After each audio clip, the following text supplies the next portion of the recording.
ለመገላገል የመጀመሪያው መንገድ ማለት ነው ንስሐ። ለምን ኃጢአትን ተሸክሞ መሄድ በራሱ ጭንቀት ነው፣ ክብደት ነው በራሱ ነኮ ምን ይላል። ንስሐችን ተናዘን ስንመጣ ደስ ይላል። በቃ አሁን እግዚአብሔር ምህረት አድርጎልኛል፣ እንደዚህቹ ንስሐ እንደገባሁኝ ስጋው ደግሞ እንደተቀበልኩኝ ወስድ ባረገኝ የምንለው ነው ጊዜ አለ። ነገ ሲነጋ ምን አረግ ይሆን እግዚአብሔር ምን አረግ ያሳዝነው ይሆን አለ ምንለው እና ቀጣዩ ደግሞ ሌላ ጭንቀታችን ደግሞ ሲጋራ ሱስ ያለበት ሲጋራውን ሲያየው፣ ዝሙት ሱስ ያለበት የሴትን የወንድን ምናምን ያንን ምናምን ሲያዩ ባይኑ ሊናቸው ትዝ ይላቸው። ምግብም ከሆነ ምግብ፣ በጾም ውስጥ ስጋ ከሆነ እንደዛው፣ ወይም ደግሞ ሐሜትም ከሆነ ያ ንስሐ የገባችሁበት ጉዳይ በእናንተ ዙሪያ ሲያንዣብብ ሌላ ጭንቀት። ስለዚህ መለማመድ ያለባችሁ ያን ነገር ላለማድረግ ከዛ ነገር በመራቅ ብቻ ሳይሆን ያን ነገር ምንድነው ብሎ በማወቅም ጭምር ነው። ከጭንቀት ለመገላገል ሁለተኛው መንገድ ምንድነው? ዕውቀት ነው። መጀመሪያ ንስሐ መግባት፣ ቀጥሎ ደግሞ ዕውቀት። የምን ዕውቀት? ኃጢአት ምንድነው? ጽድቅ ምንድነው? ስጋ ምንድነው? ነፍስ ምንድናት? መንግስተ ሰማያት ምንድነው? ገነት ምንድነው ብሎ ማወቅ ያስፈልጋል። የተሻለው ዓለም ነው እግዚአብሔር ለኛ ያቀደልን። አስቀድማችሁ ጽድቁና መንግስቱን ፈልጉ ሌላ ሁሉ ይጨመርላችኋል ያለው። ለምንድን ነው ጽድቁና መንግስቱን ፈልጉ ያለን? እዛ ምን ስላለ ነው? መንግስተ ሰማያት ቀርባለችና ንስሐ ግቡ፣ አስቀድማችሁ ጽድቁና መንግስቱን ፈልጉ። መንግስት የተባለው ምንድን ነው? ጽድቅ፣ እውነት ነው። የትኛው እውነት ወደ የትኛው መንግስት ነው የሚያደርሰው? ይሄን በደንብ አድርገን ስናውቅ የዚህ ዓለም ነገር ከንቱ መሆኑ ይታየናል። ለቁመተ ስጋ ያክል ብቻ እንበላለን፣ ዝም ብሎ ከሰው ጋር ለመኖር ያክል ብቻ። ከዛ በኋላስ ሰው ላለማስቀየም ጥረት ታደርጋላችሁ። ሐሜት ሲያሙ ከሐሜቱ ዞሩ ትላላችሁ አይደለ? እንዲያውም ምን ሲያማ ሰው ሲያማ ለኔ ብለህ ስማ እንደሚባለው ማለት ነው። አዎ እስቲ ልቦና ይስጣቸው ምናምን ብላችሁ ሰም አይደለ? በቃ እንደዚህ እልፍ የሆነ መጥፎ ነገር አይ እኔን አይመጥነኝም ብላችሁ ቶሎ እጥፍ ማለት ከመጀመሪያው ጀምሮ ማለማመድ። እኔ አሁን እንዲያ ነገር ከልጅነት ጀምሮ እለማመድ ነበረ፣ ፈጽሞ ባልሆነ አሁን ግን ቢራ ይዘው ጓደኞቼ ሲጨዋወቱ ምን ሲሉ እኔ ምሪንዳ ይዤ ነበር የምቀመጠው። ማለት ራሴን በዚህ ነገር ውስጥ አምጥቼዋለሁ በግድ ሰንበት ተማሪ ስለሆንኩኝ መንፈሳዊ መሆን ስለምፈልግ ከበፊት ጀምሮም ደግሞ እናቴ የቁርባን ህይወት ስላስተማረችኝ በቃ እንትኑ ቅዱስ ቁርባን እየተቀበልኩኝማ ይሄን መብላት የለብኝም ይሄን ማድረግ የለብኝም የሚል አይነት ነገር አለማምጀው። ከዛ አዳብት አደረገኝ ውስጤ። አሁን የፈለገ ቢሆን መጠጥ ወደ እኔ መጥቶ አያውቅም። መጠጥ የሚባል ነገር ቀምሼ አላውቅም፣ የአልኮል መጠጥ ማለት ነው። ከዛ ሽታው ራሱ ያስጠላኛል። አያችሁ፣ አንድ ነገር ስትጠሉት ከሩቁ እንድትሸሹት ሊያደርግ የሚችል ነገር አብሮን የሚመጣላችሁ ፍላጎት ከሌለ አብሮ ከዛ ጋር ደግሞ እንድትሉት ያደርጋል። ቡና የሚጠጡ ሰዎችን አስተውሉ እስቲ። ቡና በጣም በቀን 3-4 ይጠጡ የነበሩ ሰዎች ማለት በማፍላት ነው ብላችሁ ስኒ ቢቆጠር 9-10 ሲኒ ይሆናል ብዛቱ ማለት ነው። አንድ ጆግ በሉት በአንድ ቀን። እና እንደዚህ ይጠጡ የነበሩ ሰዎች ልክ ሲጠመቁ ወደ እግዚአብሔር መስመር ሲመጡ ቁርጥ ሲያደርግላቸው ቡና ሲሸታቸው ራሱ ይላሉ፣ በቃ ያስጠላቸዋል፣ ቀመም ይላሉ። ያንን ነገር ማየት ያስጠላቸዋል። ለምን? ነቅሎ አውጥቶላቸዋል። አምጣ ቢለውን ያንን ኒኮቲኑን ይሄ ስጋ ፍላጎቱን የመንፈሱን አምሮት ወይም ግብሩን ከእናንተ ንቅላጎታል ማለት ነው። ስለዚህ ጭንቀት የሚመጣው ከምንድን ነው? ከምኞት ነው። ምኞት ኃጢአትን ትወልዳለች፣ ኃጢአት ደግሞ ሞትን ትወልዳለች የሚለው መጽሐፍ ቅዱስ ቅዱስ ጳውሎስ። ስለዚህ ጭንቀት የሚመጣው ከምኞት ነው። አንድ ነገር በጣም እንመኘውና ከዛ በኋላ ምን እየሆነ ይመጣል? በግድ የሚያስፈልገን ነገር ሆኖ ይመጣል። እሱን ካላገኘን ማንኖር ማንውል ይመስለናል፣ ማንጠግብ ይመስለናል። ወይም ደግሞ እሱን ካላገኘን እምንሞት ይመስለናል። ስለዚህ ግዴታ ማምጣት አለበት ብለን ስለምናስብ ገንዘብም ይሁን ዝሙትም ይሁን ሌላም ውሎ ሊሆን ይችላል እዛ ቦታ መሄድ አለብኝ ብላችሁ ልታስቡ ትችላላችሁና ይሄንን አይነት ሱስ ማስወገድ፣ እኔ በዚህ ነገር አይደለም መኖረው ይሄ ነገር አያስፈልገኝም ብላችሁ ማሰብ። ከዛ ሁለተኛ ደግሞ እንግዲህ ሶስተኛ ደግሞ ምንድነው? ያ የተዋችሁትን ኃጢአት መልሶ ላለመንካት ላለማድረግ ሌላ ነገር መለማመድ፣ ሌላ ጽድቅ የሆነ ነገር መለማመድ። እነዚህ ጭንቀቶችን ያስወግዳሉ። ለምሳሌ ቤተክርስቲያን ማታ ማታ ጉባኤ ማዳመጥ ሊሆን ይችላል፣ መጽሐፍት ማንበብ ሊሆን ይችላል። እንግዲህ መንፈሳዊነትን ለማሳደግ ማለት ነው። ገዳማት መሄድ፣ ሱባኤ መግባት፣ መዝሙር ማዳመጥ፣ በተለይ በገና መዝሙር ማዳመጥ ከጭንቀት ያድናል። በጣም ብዙ በጥባጭ የሚባሉ ልጆች ማለት ነው፣ አስቸጋሪ አረመኔ የሚባሉ ልጆች ወይም ትናንሽ ሆነው ተንኮለኛ የሚባሉ ልጆችን እስቲ በገና ትምህርት ቤት አስገቧቸው። የበገና መዝሙር እስቲ ክፈቱላቸው። በግድ 1 ሰዓት ሙሉ በኤርፎን በገና መዝሙር እንዲያዳምጡ አድርጓቸው እስቲ ይረጋጋሉ። በግድ እንቅልፍ ሊተኙ ሲሉ የበገና መዝሙር እስቲ ያሰሟቸው። በጣም ነው ጨዋ የሚያደርገው። እና ብዙ ጊዜ የተረጋጉ ልጆች እንዲሆኑ የምትፈልጉ ሆነ መዝሙር ማሰማት፣ በተለይም በገና መዝሙር ማሰማት፣ ስብከት ማዳመጥ። ደግሞ ወደ አዋቂዎቹ ልምጣ። የልጆቹን እንደ ምሳሌ ነው ያመጣሁት። ስብከት ማዳመጥ፣ ልብን የሚያረሰርስ ስብከት መርጣችሁ ማንኛውም መምህር ሊሆን ይችላል፣ የቤተ ክርስቲያን አጣርታችሁ ማዳመጥ። ከዚህ ደግሞ ጎን ለጎን ደግሞ ጸበል መጠመቅ፣ መልክአ ዑራኤል መጸለይ። ቅዱስ ዑራኤል ጭንቅላት ላይ ስለሆነ የሚሰራው ማለት ነው። የእውቀት መልአክና የአእምሮ ስፔሻሊስት ስለሆነ እሱን መጸለይ። ከዛ ደግሞ ስጋ ወደሙ መቀበል። እነዚህ ነገሮች ከጭንቀት ያድናሉ። ሙሉ በሙሉ ቤተሰብ የአማኑኤል ኪኒን የሚውጡ ቤተሰቦች ያሏቸው አሉ። በቅርብ ጊዜ ደብዳቤ ራሱ ተጽፎልኛል። የአማኑኤል ኪኒን ማለት የጭንቀት መድኃኒት ማለት ነው። ሙሉ ቤተሰብ ከነዘር ማንዘራቸው በአጠቃላይ ማለት ነው። ይሄ ሁሉ ነገር ያመጣው በዘር የሚመጣ መንፈስ ነው። ከሚያዩት ነገር ብቻ ሳይሆን ከዘር በሚመጣ መንፈስ ነው። አንዲት ማቃት ልጅ አለች። በቤተሰባችን የአእምሮ ችግር ያለባቸው አይደሉም፣ እኔ ብቻ ነኝ ጭንቀት ያለብኝና ሲሄድ የአማኑኤል ኪኒን የጭንቀት መድኃኒት መውሰድ አለብሽ ተባልኳለች።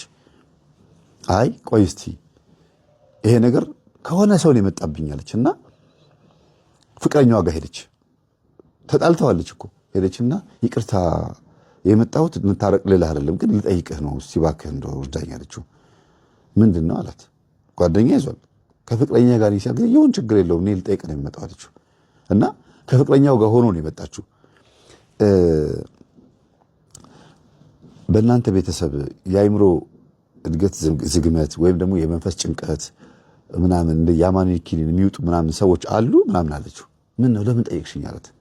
አይ እንዲሁ በቃ ዝም ብዬ ስጾም ስጸልይ ስሰግድ አንዳንድ ነገሮች ታውቀውኝ ነው። እንደገና ደግሞ ታምሜ ራሴን የጭንቀት መድኃኒት መዋጥ አለብሽ የአማኑኤል ኪኒን መውሰድ አለብሽ ተባልኩኝና ድንገት ከእናንተ ቤተሰብ ወደ እኔ የመጣ መንፈስ ይኖራል። መምህር ተስፋዬ ሲያስተምር በዝሙት በሩካቤ ማለት ነው የጭንቀት የማንኛው መንፈስ ይተላለፋል። 90% 99% ማለት ይቻላል መንፈስ ይተላለፋል በዝሙት በሩካቤ። ስለዚህ ካንተ የመጣብኝ ይኖራል። አንቺም ራስሽን ጠብቂ፣ ጸልይ፣ ጸበል ተጠመቂ። ይመስለኛል በእናንተ ቤተሰብ ውስጥ ያየው ይመስለኛል የአማኑኤል ኪኒን አሁን ነው ትዝ ያለኝ አለችው። ከዛ ደነገጠ ልጁ። አዎ እኔም እኮ ወስዳለሁ፣ ወንድሜም ይወስዳል፣ እህቴም ትወስዳለች አላለም። በቤተሰቧ በእሷ ቤተሰብ ምንም የለም፣ ግን ድንገት ይሄ መጣባት። ከየት መጣብሽ ሁሉ ተብላ ነበረ። አያችሁ በዝሙት ነው ያለፈባት። ከዛ ልጅቷ ማብሪያ የነበረችው ልጅ ሁሉ ደንግጣ አለች ይሄን የሚኖርብኛል አለች። እስቲ ያሽን ቼክ አድርጊው ማታ ማታ እንቅልፍ ይወስድሻል አለቻት። ኧረ እኔ 6 ሰዓት በፊት ራሱ እንቅልፍ አይወስደኝም፣ አንዳንዴ 8 ሰዓት ይሆንብኛል ስልክ እያየሁ መጨረሻ ላይ እንደምንም ብዬ ነው እንቅልፍ የሚወስደኝ። ጠዋት ደግሞ ጭንቀት ነው፣ ሌሊት ስላልተኛውኝ አለች። ቀን ደግሞ ጠዋት 12 ሰዓት ተነስቼ ስራ ስገባ ድፍት ያደርገኛል፣ ከዛ መንፈስ ይረበሻል፣ ቡና ጠጥቼ ነው የሚረጋጋልኝ ምናምን አለቻት። እሱማ እኔም እንደዛ ነኝ፣ ቡና ጠጥቼ ነው የሚረጋጋልኝ አላለም። ከዛ ደነገጠች። ይቺ ፍቅረኛዋ አዲሷ ፍቅረኛው ማለት ነው። ወይኔ በቃ እሺ እኔ ከሷ ጋር ነው መሆን የምፈልገው፣ ይቅርታ እሺ በቃ አንተም ተጠመቅ። እኔ ማናልሽው መምህሩ ምናምን አለቻት። መምህር ተስፋዬ ይኸው ቲክቶክ ላይ። ከዛ አንተም ተጠመቅ ብላ ፍቅረኛዋን ከዚህ አይነት በሽታ ያዳነች ሴት አለች። የቀደመ ፍቅረኛዋን በጣም በሚገርም አይነት መልኩ ከእንቅልፍ ጋር በተገናኘ ደግሞ ሌላም እንደዚሁ ሌላም የሆነ ብሔሩን መናገሩ አስፈላጊ አይደለም። ከዛ ብሔር ክርስቲያን መገኘቱ ገርሞኝ ነው፣ በጣም ደስ ስላለኝ ነው። እና ልጁ የመንፈስ ጭንቀት አለበት እና ጸበል ቦታ ነው የተገናኘ ነው። እንዴት እዚህ መምህር ተስፋዬ ትምህርትህን አዳምጣለሁ ማለኝና እንዴት መጣህ እዚህ ምን ሆነህ ነው ስለው ትንሽ መንፈስ ጭንቀት አለብኝና የአማኑኤል ኪኒን ወስጃለሁ፣ አሁን መጠመቅ ሲጀምር ኪኒኑን አስጠላኝ አለኝ። ከዛ እንዴት አልኩት። በቃ በቤተሰባችን እንደዚህ ነን አለ። ልክ እኔ ብቻ መጠመቅ ሲጀምር ኪኒኑ ሳየው በቃ አልፈልግም ብዬ በጸበሉ ስል አሁን ጭንቀት የሚባል ነገር የለም፣ ግን ኪኒኑን ዋጥ እያሉ ያስገድዱኛል አለ። የሆነ ቀን ተነስቶ እብድ ትሆናል ይሉኛል፣ መንፈሱ ነው አለ እንደዚህ ቢለኛል። አዎ አልኩት እና ቤተሰቦቹ ጋር ሄዶ እኔ ከመንፈስ ጭንቀት ተገላግያለሁ ተጠመቁ አላቸው። ሙሉ ቤተሰብ ተጠምቆ ነው ሄዳ ነው። ዛር ነው ቤት ውስጥ ይመለክ ነበረ። ኢቭን እነሱ ዛር ነው አይሉትም፣ የቤተሰብ አምላክ ነው የሚሉት። የሌላ የሆነ ብሔር መናገሩ አስፈላጊ ስላልሆነ ነው። እና እንደ አምላክ ነው የሚያዩት መንፈሱን። ስሙ ራሱ ለየት ያለ የዛር መንፈስ ነው። በቤተሰባቸው በደንብ የሚመለክ መንፈስ ነው። ልክ ሁሉም ሲጠመቁ የመጨረሻዋ ትንሿን እህታቸውን ወሰደባቸው፣ ሞተች ማለት ነው። እሷን እንዲህ ያደረገ እየጣለ በቃ ራሷ መቋቋም አቅቷት ወሰዳትና ቀድሞውንም እናቷ ትንሿ ልጃቸው እህታቸው ስላችሁ ምንድነው እህት ሳትሆን የወንድም ልጅ ናት እና እንደ እህት አድርገው ነው የሚያሳድጓትና እናቷ የልጅቷ እናት ችግር አለባት። ጠንቋይ ቤት ተወስዳት ነበርና እነሱ ሲጠመቁ እሷ ደግሞ ልጅቷን ሌላ ቦታ ተወስዳት ነበር። በእሷ ምክንያት ነው እንደዚህ ሆነች ነው የሚሉት። ዞሮ ዞሮ መናገር የፈለኩት ምንድነው ይድናል፣ የጭንቀት መንፈስ ይድናል፣ የአይምሮ ችግር ይድናል፣ የሚጥል በሽታ ሲጀር፣ ኤፒሌፕሲ ምናምን የምትሉት ይሄ ምናምን እንደዚህ የሚባሉ በሙሉ ይድናል። ግን መጀመሪያ ይሄ መንፈስ ዛር መሆኑ ማመን ነው። ብዙዎቹ ይሄ ዛር አይደለም፣ ይሄ እንደዚህ በሕክምና የሚድን በመድኃኒት የሚድን ነው፣ እኔ ትሪት አድርጌው ከዚህ ነገር ድኛለሁ ይላሉ። እሰይ እንኳን ዳናችሁ፣ ጥሩ ነው። ግን ሰይጣን ብልጥ ነው። እናንተ ወደ ሕክምና ወደ ትሪትመንት ስትሄዱ ኦኬ በዚህ በኩል የምትሄድ ከሆነ ችግር የለውም ግብሬን እቀይራለሁ ብሎ በመድኃኒቱ እንደዳንሽ አድርጎ ያሳይሻል። ለምን ጸበል እንዳትሄጂበት ነው። ጸበል ከሄድሽ በጸበል የዳንኩት ካልሽ መንፈሱ ይያዛላ፣ ተጋለጥኩ ይላል። ስለዚህ እሱ ያለው አማራጭ ምንድነው? በመድኃኒት ዳንኩኝ እንድትይ ነው የሚፈልገው እንጂ አብዛኞቹ የሚጥል በሽታ ችግር ያለባቸው ሰዎች የመንፈስ ነው። 90% ጭንቀት አለባቸው። ይሄንን እንዳነሳ ምክንያት የሆነ ምንድነው? በጣም ትጨነቅ ነበር እቺ ሴትዮ። ሁልጊዜ በጣም ነበር የሚጨንቃት፣ አይምሮዋ በጣም ይረበሽ ነበረ። ሰዎቹም በሙሉ ወጌሻ የሚታከሙት ሰዎች ከሸኘቻቸው በኋላ ማታ ማታ በጣም ነበር የሚያማት፣ ትጨነቅ ነበር። ለዚህ ነው አቡነ ዘራብሩክ እዛ ደብረ ገሊላ ልደታ ማርያም ወስደው በጸበላቸው ይፈወሷት እንደምታዩት ማለት ነው። እና እግዚአብሔር አምላካችን እንኳንም እህታችንን ከጭንቀትም ፈወሷት። ከዚህ ነገር ተፈውሳ ሰላማዊ ሆና ይሄን ስራ መስራት መጀመሯ ራሱ በጣም ይገርማል። ይሄን ስራ ስትሰራ ደስተኛ ሆና ጥሩ አስራት በኩራት እያወጣች ነው እየሰራች ያለችው። አሁን ከፈቀደች ራሷ በኮሜንት ጽፍላችኋለች፣ እኔም ፒን አደርግላችኋለሁ። ግን ከምን አንጻር እንደሆነ አላውቅም፣ ስራው ምን እንደሆነ አትንገርብኝ፣ ወይም ደግሞ ምን እንደምሰራ እንዲታወቅ አልፈልግም ነው ያለችው። አሁን ትልቁ ሌላ ጭንቀቷ ደግሞ ምንድነው? ትዳር ነው። ልጅ ወልድ ይሆን ነው የሚለውና አትጨነቂ እህታችን። ጭንቀትን የሚያቀል ሸክማችንን የሚያራግፍ ኢየሱስ ክርስቶስን በአንገትሽ በመስቀል እንዲሁም በቅዱስ ቁርባኑ ተቀብለሽው እያለ መጨነቅ የለብሽም ነው የምለው። ሌላ ትልቁ ነገር ከእህታችን የተማርኩት ነገር ምንድነው? ቶሎ መመለስን፣ ቶሎ መቁረጥን፣ ቶሎ ወደ ውሳኔ መምጣትን በጣም በጣም ትልቁ ትምህርት ከእህታችን የተማርኩት እኔ። ብዙ ወንድሞች እና እህቶች አስተምሬያለሁ፣ በጣም ያለምጣሉ። በቃ እሺ በሚቀጥል ትምህርት አዳመጣች በጊዜ ስራ ሆኖብኝ እኮ በቃ በሳምንት አንድ ገጠመኝ እኮ ማዳመጥ እኮ ተቸገርኩ። አዳምጣለሁ፣ ችግር የለውም። ጨርሳችሁ ግን ሰምታችሁታል ሲባሉ አንዱንም ገጠመኝ በሳምንት አንዴ እስከ መጨረሻ እንኳን አልሰሙትም። 20 ደቂቃ እያደረጉ 7 ቀን ያዳምጡታል። ይሄ በህይወት ላይ በነፍስ ላይ ማላገጥ ይባላል። በኢንፎርሜሽን ላይ ማላገጥ ይባላል። እግዚአብሔር አምላክ የሚሰጣችሁ ኢንፎርሜሽን እኮ እንድድኑ ነው አይደል እንዴ? ስለዚህ ፈውሳችንን ቅርብ ያርግልን እግዚአብሔር አምላካችን። በአንድም በሌላ መንገድ እግዚአብሔር ያስተምራል፣ የሰው ልጅ ግን አያስተውልም ይላል። ስለዚህ የልባችንን የአይምሯችንና የህሊናችን ወጌሻ የሆነው ኢየሱስ ክርስቶስ በእኛ ላይ ይንገስ። አሜን። ሰላም ሁኑ። ገሰው እንዳይገዛው እንዳይሸጠው እንዳይሸጥለት ባዶ አደረግነው። እኔ ለመሄድ ዝግጁ ነኝ። ዝግጁ ነው። ምን ይሰራልሃል? ፉቀራ በወላዲተ አምላክ ስም ሰኩነ ስቃይችን አረቱ ምንም ያልከላ ነገር የለም። ምን አረጋችሁ? እንቁራሪ ደደም ሄደን ቁጭ እንቁራሪት ቁጭ እቤቱ በጣም እንቁራሪቱን ይዘን ቁጭ ምንና ምን እንቁራሪቱ ይዘን ቤቱ ቁጭ እንስላሊቱ በኪስ ነታቶ እንዳይለወጥ ይዘራል። የለም ኪስ ውስጥ ወዲያውኑ ዞር ሲል እኛ ውስድ ብሩን ነው። አዎ ሰራል። አቤት ምንም አይልም እኮ ምንም የለም እኮ ቆሞ እኮ ነው የሚሄድ። ሰው ሳይ አለ እሱ አለ ይላል። ብር ታገኝ ሰው እንልካለን። ስንት ናችሁ? እኛ 3 ነን።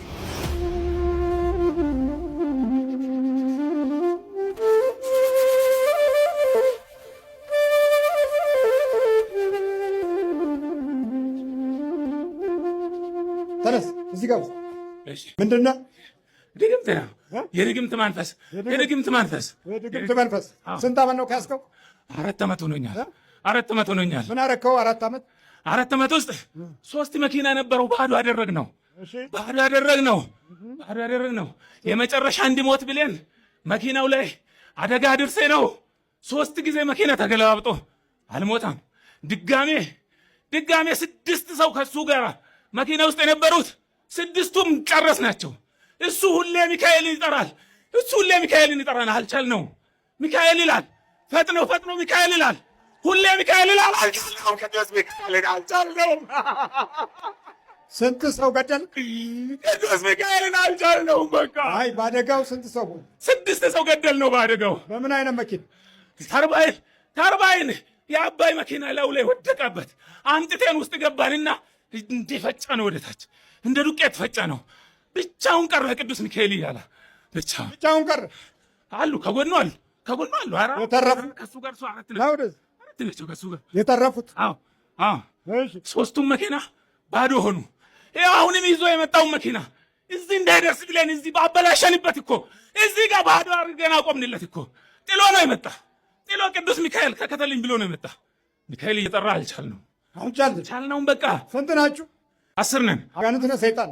አጋንንት የውሻ ደም ጠጥተን በጥቁር ውሻ ደም ነው የተላክነው። መሐላ ፈጽሜን እሱን እንድናጠፋ ንብረቱን እንድናጠፋ ገበያው ባዶ እንዲሆን ገሰው እንዳይገዛው እንዳይሸጠው እንዳይሸጥለት ባዶ አደረግነው።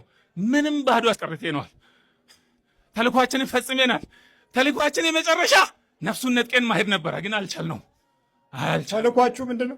እሱን ንብረቱን ካጠፋን በኋላ ከምስቱ ጋር ካለያየን በኋላ ልጆቹን ጭንቅላታቸው በጣም ብሎ ናቸው፣ እጅግ በጣም የሚያስቀኑ ናቸው። ቀናንበት። ኧረ እሱን ያልቻልነው ለጸሎቱ ነው። ኧረ ሚካኤል ይላል። አሁን የዲያብሎስ የአጋንንቱ ልብ ውስጥ ያለው ትልቁ አሸናፊ ማን እንደሆነ ሲናገር ቅዱስ ሚካኤል ነው። በመውጣትና በመግባት ይጠብቅሃል ነዋ። ሰላቢ በምንድን ነው የገባ? የሰላቢ አስቀናን ነው ገንዘቡ አስቀናን። የውሻ ምንድን ነው የተቀበረው? የውሻ ንብረቱ እንዲበላሽበት፣ የነካው እንዲጠፋበት፣ ከሰው ጋር እንዳይስማማ ሁሉ ነገር እንዲበላሽ ነው ያደረግነው። ሰላቢ ደግሞ የምሰራውን ብትን ነያረግን ብታይ እንዴት ደስ እንደሚል። አሁን አንተ ምንድን ነው? እኔ አሁን የሰላቢ መንፈስና የድግምት መንፈስ ነው። የድግምት መንፈስ ጠቅላላ ስንት ናችሁ? ከሰላቢ ጋር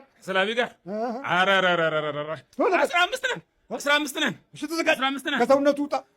በውሻ ደም እንዴት ገባ? በውሻ ደም ሄደን ደጃፉ ላይ ባሩ ላይ ረጫ ነው። እሱ የሚይዘው መኪና ላይ ረጫ ነው። ረግጦ እንዲያልፍ አደረግ ነው። ከዛስ እኛ ደግሞ ተከታትለን ጎሮሮውን ሁሉ ኦፕሬሽን ልናረግ፣ ካንሰር እየተባለ ነው ጎሮሮ እንግንኛን ውስጥ ገፍተን ይጤ የሆንበት። ኧረ የውሻ ደም። አዎ የውሻ ደም። ከዛስ ምን እንዳደረጉ ልንገርህ። ውሻው ምን ይመስላል? ጥቁር ውሻ ነው። ጓደኛው እኮ ነው። በውሃ ውስጥ አድርገን እኮ ነው መጀመሪያ እንዲቀምስ ያደረግነው። ቤቱ ጠራኝና ኧረ ተገልጠኝ። ስለ ተፈጥሮዎችም ክብራቸውንና ተፈጥሯዊ ሂደታቸውን ጠብቀው እንዳይኖሩ የሰው ልጆች ክፋት ለነሱም ሕይወት ጠንቅ ሆነ። ተዘጋጅ። በኢየሱስ ክርስቶስ ስም በወላዲተ አምላክ ስም በቅዱስ ፋኑኤል ስም በናዝሬቱ በኢየሱስ ክርስቶስ ስም ሲኦል ታስረናል። ቶሎ ሰባት ቶሎ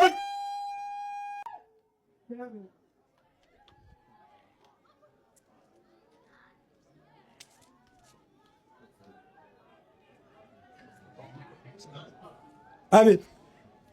ማነው? አይዞህ ብድግ። ማነው?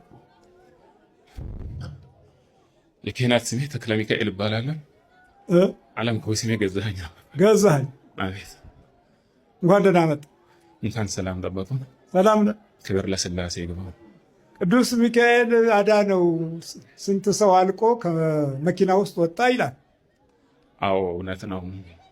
ሰኔ 19 እዚህ እንጦጦ ጫካ ውስጥ ነው። አዎ የባይ መኪና ወድቆብን 6 ሰው ሞታ፣ 4 ሰው ተረፍን ከኔ ጋር። 4 ሰው ተረፋችሁ? አዎ።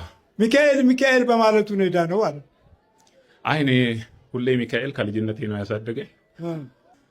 እሱ ብቻ አይደለም፣ የመኪና አደጋ 3 ጊዜ ደርሶብኛል። 3ቱም ጊዜ ሚካኤልን ነው የምጠራው ነው። ክብር ለሱ ይግባው። መኪና እየተገለባበጠ እኔ ምንም አልሆንም ይወጣለሁ። የሚገርም ነው በጣም። ይኸው መተት በውሻ በጥቁር ውሻ ደም የገባ መተት እንግዲህ ድንግል ማርያም ትወቀው። ደም መኪና ላይ አላገኘም? አግኝቻለሁ። መኪና ላይ ደም ተቀብቶ እኔ ምን እንደሆነ አላወቅኩትም፣ ግን አጠብኩኝ። ደጃፌ ላይም አንድ ቀን አስታውሳለሁኝና የሆነ ደም አየሁኝ። የሚገርመው ግን አሞኝ ተኝቼ አንድ ህልም አየሁኝና በህልሜ ያየሁትን ማመን አቅቶኝ ባለቤቴን እባክሽን ደጃፋችንን እንቆፍር ብያት ከጎረቤት ልጆች ጋር ሆነን የሷ ዘመዶችም አሉ ስንቆፍር የሆነ ደጃፍ ላይ የተቀበረ ነገርም አግኝተን አወጣ ነው። ልክ ያንን ስናወጣ ህመሙ ለቆኝ ሄደ እና እግዚአብሔር የተመሰገነውን ብቻ በጸሎታችሁ አስቡኝ። በርታ፣ ይዞ አሁንማ ያው እንግዲህ በርታ። ትምህርት አትከታተልም? የኛ እኔ ራሴ ዲያቆን ነኝ። ዲያቆን ነበርክ? ለዛው ታዲያ ዲያቆን መቁጠሪያ እንዴ? ለዛውም ዲያቆን። እኔ ዳዊትና ውዳሴ ማርያም ነው ሁሌ የሚይዘውና ትንሽ ወደ ንግዱ ዓለም ሳዘነብል ጊዜ ነው ነገሮችን ተሸሽ እያረኩ። ታዲያ ዲያቆን እኮ ይኸው በሰላቢ ተያዘ፣ በመተት ተያዘ። ከዚህ የበለጠ ምን አለ? ምንም የለ፣ ምንም የለ። ከዚህ የበለጠ ጠላት ምን አለ? ምንም ጠላት የለም ከዚህ የበለጠ። ራስን በራስ እንደማውጋት ነው እኮ ታዲያ። እሺ በል በርታ፣ በርታ። ዲያቆን እኮ የኛን ትምህርት አይከታተልም። ለዚህ ነው በል በርታ። ሽናት እና ምነው አኮረፍክ? አዘገየሁም። ተሎ መሄድ ነው የምፈልግ እኔ ደክሞኝ። ምንድን ነው ደግሞ አንተ? ዛር መተት አይነጥላ፣ ዛር መተት አይነጥላ፣ ዛር መተት አይነጥላ። ምን አድርጌ የተባልክ እንዴ? እሱ ያነስ ቁም፣ ቁም፣ ቀጥ በላ፣ አትንካኝ እንጂ። ምን አረከው? ጭንቅላቱን ድፍን ድፍን ድፍን። ሌላስ? ዛሩ ከእናት ከአባት የመጣ ከሁለቱም በተለይ ከሁለቱም ሲመጣ ከእናትም ከአባትም ሲመጣ በሕይወቱ ላይ ትልቅ ግጭት አለ። አንደኛ የራሱ ተፈጥሮ ይጋጫል፣ ሁለተኛ የእናቱ ይጋጫል፣ ሶስተኛ የአባቱ ይጋጫል። በቃ እንዲህ አይነቱ ግጭቶች ማንነት ላይ ያለው ኪሳራ በጣም ብዙ ይሆናል። አንዴ እንደ እናቱ አይነት መንፈስ ይሆናል፣ አንዴ እንደ አባቱ አይነት መንፈስ ይሆናል፣ አንዴ ደግሞ እንደ ራሱ ይሆናል። በዚህ መካከል ግራ መጋባት ሰፊ ድርሻ አለው። የያዘውንም ይጥላል፣ ያገኘውን ይበትናል። የሚማረው አይጨበጥም።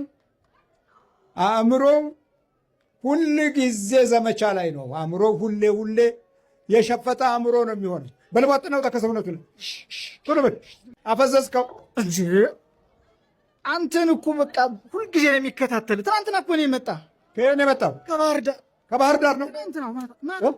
እኔ ይኸውልህ የምትፈልገውን ጥያቄ ጠይቀኝ እመልስልሃለሁ። አትንከኝ። ቀኔ ለመሄድ ዝግጁ ነኝ። ዝግጁ ነው። ሁሉንም መጽሐፍ ያንተ አንብቧል። እነዚህ የተረገሙትን ፕሮግራም ይከታተላል። በስንት ዓመት ወጣ? አሁን ሮዛሩ እንኳን ያው ከተወለደ ነው ገና በእናቱ ማህፀን አይደለም። በስንት ዓመት አሁን ተጋለጥክ? ለመውጣት መጣ? ለመውጣት ነው። የረር ካገኘ 15 ዓመት ሙሉ ሲሰግድ ነበር። ይኸው እንግዲህ ያያችሁ ጽናት። እኛ በ3 ቀን እዚህ ተመላልሰን ወይኔ ይኑር አይኑር አላውቅም ብቻ አልጮኩም እንላለን። ይኸው 15 ዓመት ነው የታገለው። የዘር መንፈስ ማለት እንዲህ ነው። የቤተሰብ መንፈስ ማለት ይሄ ነው። ይሄንን የሰጠ ነው። ውርሱ ይሄ ነው። ተወርሰ ነው የመጣው። ከባህር ዳር እዚህ ሰው እየደወለ ማለት ነው። ሁሉም መጻፊያን ተወስዶ አነበበ። ድሉ እውቀቱ ጭንቅላቱ የለም በዚህ ሀገር። ወዴት ሄደ? ሰው ወሰደበት። እንዴት አድርጎ ይወሰዳል? ድል በመተት ይኸው የምናደደው ማለት ነው እዚህ መምጣቱ። አብለት ዘገብ ቶላ አትበሳጫ። ምንድን ነው የምትበሳጭ? ምን ያበሳጫል? እዚህ መምጣቱ እያናደደኝ እኮ። በል ተዘጋጅ። በኢየሱስ ክርስቶስ ስም፣ በኢየሱስ ክርስቶስ ስም፣ በወላዲተ አምላክ ስም። ቀለድክ።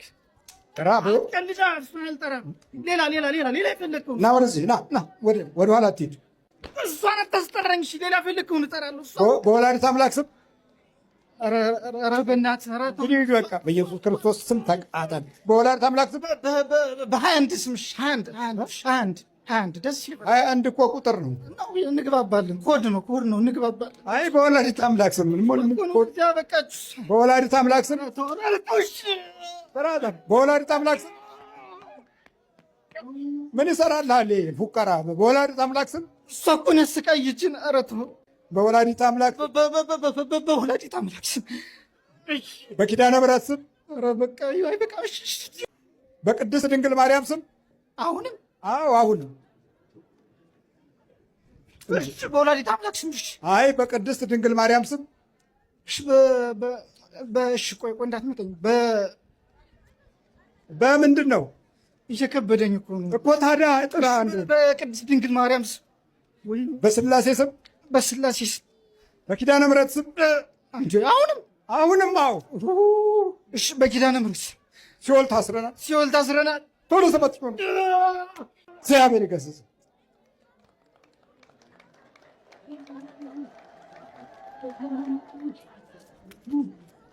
ያወረስነውን ትውልድ ይቀበላል። የያዝነውን ትውልዱ መልካም ስንይዝ መልካም በያዝነው ልክ ነው የምንፈተነው። ማነው ብሩክ እንዴት ነው? ኧረ ብሩክ ዛሬ እኮ ትምህርቱም ያው ብሩክ ነው። እንዴት ነህ ብሩክ? እየበረታ ነጸና ከየት ነው የመጣው? ከባህር ዳር። ይገርማል። ትናንትና በአይሮፕላን ነው የመጣው። የሚገርም ነው። እንኳን ደህና መጣ። ይገርማል። የዛሬ 15 ዓመት ነበር የረር ስላሴ እና ያለ ቀኑ አይወጣም ተብዬ ሙሉን ቀን በቀን እየሰገድኩ እየጸለይኩ ነው እስከ ዛሬ ድረስ አላቋረጥኩም። 15 ዓመት ማለት ነው። ከዛ በፊት ነው የጀመርኩት፣ ግን ወደ 17 ዓመት የሆነ ግን አቋርጬ አላውቅም። ቀን በቀን ማለት ነው። የሚገርም ማለት ነው። እንዴት ነው ውጊያው? ንገራቸው ውስጥ ከባድ ነው ነበር ማለት ብዙ ነው የነበሩ። በርታ። እሺ ና ፈጠን እዚህ ጋር ምንድን ነው መጠጥ አየንትላ ምንም ያልቀራ ነገር የለም። ምን አረጋችሁ? እንቁራሪት ደደን ቁጭ እቤቱ ስራ ቦታው ስራ እንቁራሪቱን ይዘን ቁጭ ምንና ምን እንቁራሪቱ ይዘን ስራ ቦቱ ቁጭ እንስላሊቱ እዚህ ጋር እሺ ስንት ዓመት ነው ከያዝከው? ቆይተናል 14 ዓመት ሆኖናል። ምን አረከው? እንዳይወልድ ልጅ እንዳያገኝ በቂ ስለሳቶ እንዳይለወጥ ይዘራል። የለም ጌት ውስጥ ወዲያውኑ ዞር ስል እኛ ውስድ ብሩን ነው። አዎ ሰራል። አቤት ምንም አይልም እኮ ምንም እኛ ስራ ምን ይሰራል? ሴራሚክ ይሰራል። ምንም ፊኒሽንግ የተባለ ነገር ከመሰረት ጀምሮ ይሰራል። ግን አንዳንድ ዝግተኛ አውቀንኛ ዝግት ዝዋ እንዳይሰራ እሰር በቃ። ስንት ዓመት አሰራችሁት? 16 ዓመት ያሰራችሁት? አዎ። በምን ነው የገባችሁት? በእንሽላሊት፣ በእንቁራሪት፣ እንቁራሪት፣ ውሻ፣ ድመት በዚህ ነው የገባን። በልብስ ጃኬቱን ወስደን ቅድድ አድርገን ሰጠት። ምንም እኮ አልቀረም። ምንም የለም እኮ ቆሞ እኮ ነው የሚሄድ። ሰው ሳይ አለ እሱ አለ ይላል። ብር ሳገኝ ሰው እንልካለን። ስንት ናችሁ? እኛ 3 ነን። አጋንንት ነህ? ሰይጣን 3 ነን። አጋንንት አይነጥላ አጋንንት አመች ሰርታለ መተት አለ። እሺ ተመርከክ ውጣ ከሰውነቱ። ምንድን ነህ አንተ? ጠቋር ትጮኻለን። የእናትህ ነው የአባትህ? ከሁለቱም። አንተስ? አይነ ጥላ ቡዳ ዘር። አንተስ? ወጣ ገባ የሚለው መንፈስ ባህሪው ሁለት ነው። አንደኛ እናንተ ላይ ሆኖ ወጣ ገባ ይላል፣ ባህሪያችሁን ይቀያይራል። እናንተ ስትይዙት ደግሞ ሰው ላይ አድሮ ደግሞ መጥቶ እናንተን ለማስጨነቅ ይፈልጋል። ሚስት ስትሰግድ ነቅታ በሰንበት ቀን በግዝት ቀን ካልጠፋ ጊዜ በአጽዋማት ጊዜ ሩካቤ ካልፈጸምን ይላታል። ካልተገናኘውሽ ይላታል ባሏ። የራሷ መንፈስ ነው ባሏ ላይ ሄዶ ማለት ነው። ለምን ስትቀጠቅጠው ታሰር አይደለም ያለችው፣ ውጣ ነው ያለችው። አዎ ደንግጦ ሊወጣ ይችላል፣ ግን አልታሰረም። ስለዚህ ሄዶ ባል ላይ ማረፊያ ያገኛል። እንደገናም ደግሞ ልጆች ላይ ያርፋል። የእናንተው እቃ ይሰብራል፣ ይወድቃሉ። ያጠራቀምሽውን ገንዘብ ሊበላ ከፈለገ ልጆችሽን ያሳምማል። ከአንቺ ወጥቶ ሰዎች ላይ ማረፍ ከቻለ በዙሪያ ያሉትን ነገሮች ማበላሸት ነው ስራው። ስለዚህ መንቃት ያስፈልጋል። የሆነ ባህሪ ስታይ ሰዎች ላይ ይሄ ነገር ከኔ ነው ወደ ሰዎቹ የሄደው በፍጹም ቃል መለስ ንስሐ አልገባም ያለ ባል ካለሽ ወይም ሚስት ካለች ወይም እህት ወንድም ወይም ደግሞ ልጆች ካሏችሁ ይሄ ነገር ከኔ ወደ እነሱ ሄዶ እኔ ስለቀጠቀጥኩ ተናዶ ሄዶ እነሱ ላይ ልባቸውን አክብዶብኝ ነው ብላችሁ ማሰብ አለባችሁ። እና ከኔ ሄደ ልጆቼ ላይ ወይም ባለቤቴ ወይም ሚስቴ ላይ ሄደ ያረፍክ ካለ በስላሴ ስም ታሰር፣ ናውጣ ና ወደ እኔ ነው ወይም ባለህበት ታሰር። እና ማለትም ቀላል ነው። ለምን ከእናንተ ነው ወደዛ ሄደው ባለህበት ታሰርም ማለት ትችላላችሁ። ልጆቻችሁ እንቅልፋቸውን ሲተኙ ሄዳችሁ ከሰገዳችሁ ከጸለያችሁ በኋላ ወደ እኔና በስላሴ ስም የዛር መንፈስ እኔ ላይ ሆነ ስትረብሸኝ የነበርክ እኔ ስቀጠቀጥህ ደንግጠህ ወደ ሌላ ቦታ ሄድክ። ወደ ስራ ባልደረቦቻችሁ ይሄድና ያስከዳችኋል። በተለይ ሼር ምናምን የምትሰሩ ሰዎች የሼር የምትሰሩ ሰዎች በቀልክ መንፈሳዊ ስትሆኑ አብሯችሁ የሚሰሩት ሰዎችን እንዲከዷችሁ የማድረግ ባህሪ ያለው በጣም ማለት በቃ ይገለበጡባችኋል። ማጠብቁት ይሆኑባችኋል። ማለት የኔ የምትሉት ሰው ሌላ ይሆንባችኋል። እና ምንድነው ማድረግ ያለባችሁ? ጸበል ልትጠመቁ ስትሉ ቤት መጀመሪያ መስገድ። እዚህ ቤት ውስጥ የምታንጃብብ ግቢ ውስጥ የምትዞር የምትሽከረከር በስላሴ ስም በድንግል ማርያም ስም በኢየሱስ ክርስቶስ ስም ታስር። ና ታስር። አብረኸኝ ትሄዳለህ። ጸበል ከፊት ቅደምና እንዲያውም ጸበል ቦታ ጠብቀኝ። ይሰማል፣ ይታዘዛል። ቃል የአፍህን ፍሬ ነው። ቃል ነው የሚጠብቀው። ለዚህ ነው ጠንቋዮች እኮ 5 ሳንቲም የምትው ላኪ ይላሉ። ለምን? እሺ እንድትሉ ስለሚፈልጉ ነው። ከውጭ ሀገር $100 ቢሆን እንደው ምንም ችግር የለውም ያለሽን ላኪ ይላሉ። እሺ ብላችሁ ለጠንቋይ የሚሰጥ ገንዘብ ስትልኩ እሺ የምትለው ቃል ነው የሚፈልገው። የእናንተን ቃል ነው የሚፈልገው። ለምን? መስዋዕት የምትሆነው መጀመሪያ ከገንዘቡ በፊት የእናንተ ፈቃድ ስለሆነ ነው። ያለ ፈቃዳችሁ ሰይጣን ስለማይሰራ ማለት ነው። ብዙ ሰው የሚሸወደውና ሰይጣን የሚነግስበት ፈቃዱን ስለሚሰጥ ነው። በጣም ብዙ የውጭ ሀገር አረብ ሀገር የተለያዩ ቦታ ላይ ያሉ ሰዎች ብር ላኩ ሲባሉ እሺ ይላሉ። ቀለል ባለ መልኩ ነው እሺ የሚሉት። ግን በቃ እናቶችም ምን ይላሉ?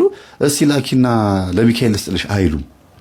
እንደዛ ብለው ልጅቷ ለሚካኤል ብላ ነው ብላ ስለምታምን ለሰይጣኑ አይሆንምና ለአባብዬ ልስጥልሽ እንደው ለዋቂ ቤት ልሰጥልሽ ነው ካለ አይ አልፈልግም ካላችሁ ተቃወማችሁ ማለት ነው። በቃ አይሰራም።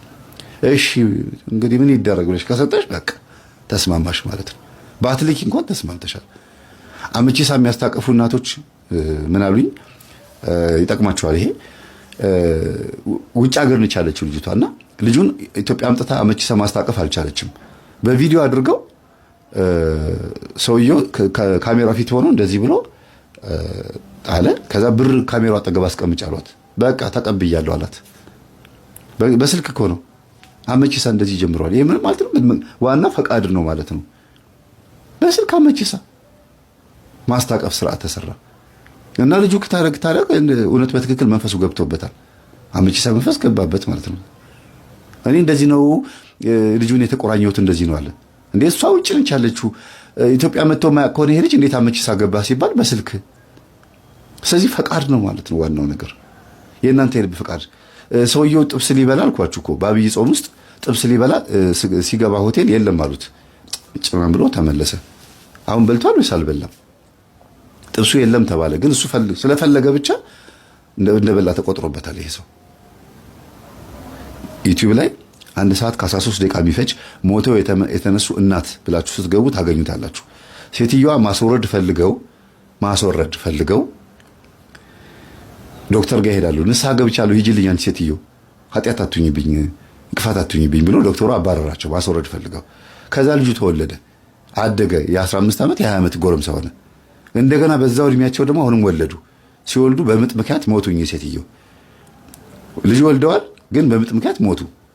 ከዛ መላከ ሞት ነፍሳቸውን እጁ ላይ አድርጎ ይዟቸው ሲሄድ ገብታችሁ ቪዲዮ ማየት ትችላላችሁ። ነፍሳቸውን ይዞ ሲሄድ ነፍስ አጥፍተሻል አላቸው። ኧረ እኔ ነፍስ አላጠፋሁም። አዎ ሌላ ኃጢአት የለብሽም፣ ሰው አትቀየሚም፣ ሰው አትሳደቢም፣ በጣም መልካም ነሽ፣ ግን በሰው ነፍስ ትጠየቂያለሽ። ልጅሽን ገለሻል። እኔ አልገደልኩትም፣ አስወርደሽ። ታዲያ እኮ ተወልዷል። አይ እንዳስወረድሽ ነው የተጻፈው። ዶክተሩ እሺ ቢልሽ ኖሮ ታስወርጁ ነበር። ስለዚህ አይምሮሽ ላይ አስወርደሽዋል። ዶክተሩን ቢስላለሽ ነው ልጁ የተወለደው። እንደ ኃጢአት ተመዝግቦብሻል። ልጁ ግን አድጓል። ልጁ ኃጢአት የለበትም፣ ልጁ ይኖራል፣ የእግዚአብሔር ልጅ ነው። አንቺ ላይ ግን ተመዝግቦብሻል ነው የተባለው። ስለዚህ ምንድነው ዋና ጉዳይ? ሰይጣን የሚፈልገው ከኛ ፈቃድ ነው። ከኛ እሺታ ነው የሚፈልገው። ያንተ ነኝ መባልን ይፈልጋል። ይችን ነው መንፈግ ያለብን። እና ከቤት ምን ታደርጋላችሁ? ይሄን ሁሉ እንዳነሳ ያደርገኝ የቤት እየጸለያችሁ በስላሴ ስም በዙሪያ የምታንዣብብ ግቢ ውስጥ ሽንት ቤት ምናምን የቆሻሻ ልብስ ላይ ምናምን ግማግም ቆሻሻ ቦታ ላይ ያለህ ተሰብሰብና ታሰር። እኔ ልጸልይ ስል ሆዴን የምትነፋኝ ፈስ የምታመጣ እንባ የምታደርገኝ የምታንጠራራኝ መንፈስ ታሰር በስላሴ ስም። እኔ ልጸልይ ስል የቤት ሰራተኛ ላይ ባለቤቴ ላይ ልጆቼ ላይ ሄደህ የምትቀመጥ በስላሴ ስም ናና ታሰር። እኔ ልጸልይ ስል ወጥተህ ጠብቀህ ከጸለይኩ በኋላ መተህ የምትገባብኝ ታሰር። ቅዳሴ ላስቀድስ ሲሄድ በር ላይ ቆመህ የምትጠብቀኝ ካስቀደስኩ ከወጣሁ በኋላ አብረኝ ወደ ቤት የምትመጣ ታሰር። በቃ ይሄንን ካላችሁ በኋላ ወደ ጸበል ቦታ ስትሄዱ አብሮ ነው የሚሄደው። ለምን? ቃላችሁን ይጠብቃል። ቃል ነው እሱ ራሱ በቃል ነው የሚሰራው። እግዚአብሔርን በቃል ነው የሚሰራው። ቃል ኃይል አለው፣ በጣም ኃይል አለው። ለዚህ ነው ጥሩ ነገር ተመኙ፣ በጎ ነገር ተመኙ። ፖዚቲቭ ይሁን። ጠዋት ስትነሱ ደስ የሚል መዝሙር አዳምጡ፣ ህሊናችሁ ክፍት እንዲል በቃ የሆነ ምስጋና ያለበት መዝሙር አዳምጡ። መርጣችሁ አዘጋጅታችሁ እንዲያውም የስልካችሁ አላርም የምስጋና ቢሆን ጥሩ ነው። ከዛ ቀናችሁ ብሩህ ነው የሚሆነው። አይምሮ ምን ስለሚቀበል? ቃልን ስለሚቀበል። ቃል ይቀበላል። የሰጡትን ነው፣ አይዋሽም። እሱን እንካ ብለህ የሰጠኸውን ነው የሚቀበለው አይምሮ። ምሬት ከሰጠው ምሬት ነው፣ ምስጋና ከሰጠው ምስጋና ነው። እና ጸበል ቦታ ስትሄዱ አብሮ ይሄዳል፣ ይወጣላችኋል ማለት ነው። ይያዝላችኋል፣ ቢሆን ይታሰራል። ደግሞ ሁሌ ስትሰግዱ ስትጸልዩ ታሰር። ከእናንተ የሚጠበቀው ተያዝ፣ ተይዛሃል፣ ታሰር፣ በስላሴ ስም ታሰር። ከዛ በኋላ መሸኘት ትችላላችሁ። ከዛ ማሸኘትም ትችላላችሁ፣ ደስ ያላችሁ ጸበል ቦታ። እና እህታችን ወለተ ስላሴ በጣም ነው የማመሰግነው። እግዚአብሔር ያክብርልን። እኔ በጣም ተምሬብሻለሁ። ለህዝብ ያላቀረብኩት ሌሎች ነገሮች አሉ። ወጣ ገባ እያለ የሚያስቸግር መንፈስ በጣም አሰቃይቷት ነበር። እናቷ ላይ ሆኖ በጣም ያሰድባታል። ስራ ባልደረቦቿ እንደው በእኔ አልተገለጸም በደንብ። ስራ ባልደረቦቿ በጣም ነው ያንቋሸሿት። ይሄ ሁሉ የሚያሳየው ምንድነው? ገርሙ ግን በጣም ብልጥ ናት ልጅቷ። ይሄ ነገር ወለት በትክክል እኔ ላይ የነበረ ባህሪ ነው። አይ አለመታደል መጥቶብሽ ነው እኔ ጋር ነበር እኮ ያለች ትታዘባቸዋለች እንጂ በመጥፎ ነገር አታስባቸውም። አልተቀየመቻቸውም። ለምን? ቅዱስ ቁርባን ልትቀበል ተዘጋጅታለች። የተረዳችበት መንገድ በራሱ የሚገርም ነው። እና ይሄን ይመስላል። ሰላሙ ነው።